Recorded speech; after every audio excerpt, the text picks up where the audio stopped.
This audio presentation of There's Nothing But God by Vivian May Williams is brought to you by audioenlightenment.com. Copyright 2015. All rights reserved. Preface.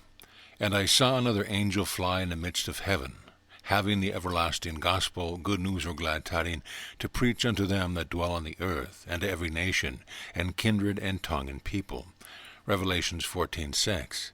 And this gospel shall be preached in all the world for a witness unto all nations, and then shall the end of material beliefs come. Matthew 24:14.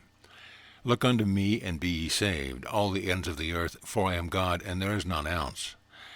To the millions of unprejudiced minds, simple seekers for truth, weary wanderers athirst in the desert, I offer you rest and drink in the name of Christ.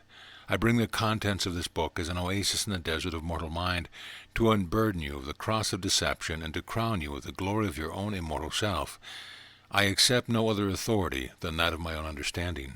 Vivian May Williams. Introductory, Chapter 1. The time is at hand when every conceivable opinion about God and man must give way to a complete and perfect understanding of the allness of the One. God and man are not two but one, as evidenced by Jesus Christ. It is impossible to demonstrate principle until you have established principle in consciousness. The theory of the atom dream, with its attendant mortal mind, material man, and material world, must be totally abolished before God's man can appear in full expression. The time for thinkers has come. Truth, independent of doctrines and time-honored systems, knocks at the portal of humanity. Contentment with the past and cold conventionality of materialism are crumbling away. Ignorance of God is no longer the stepping stone to faith. These statements are applicable today as they were when they were written by one of the great spiritual visions about 58 years ago. Every conceivable method, system, and formula upon which truth students have depended must be abolished before they can attain spiritual perception.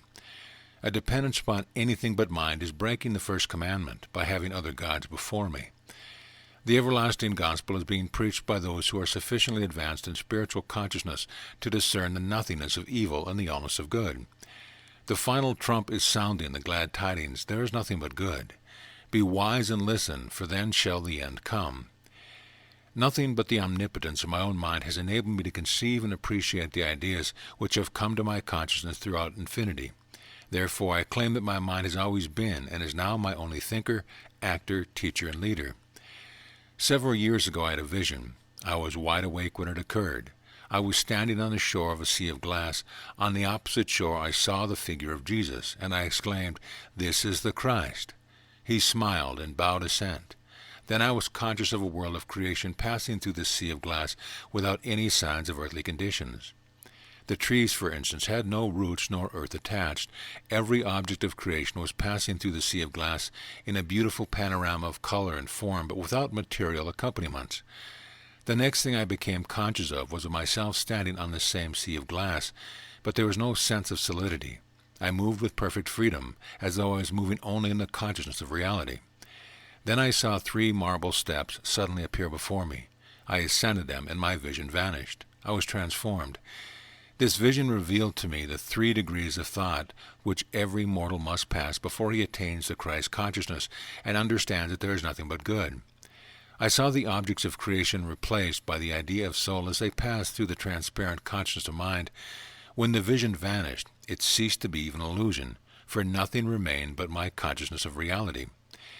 It was some time before I found the interpretation to my dream in the book of Revelation, 15th chapter, 2nd verse.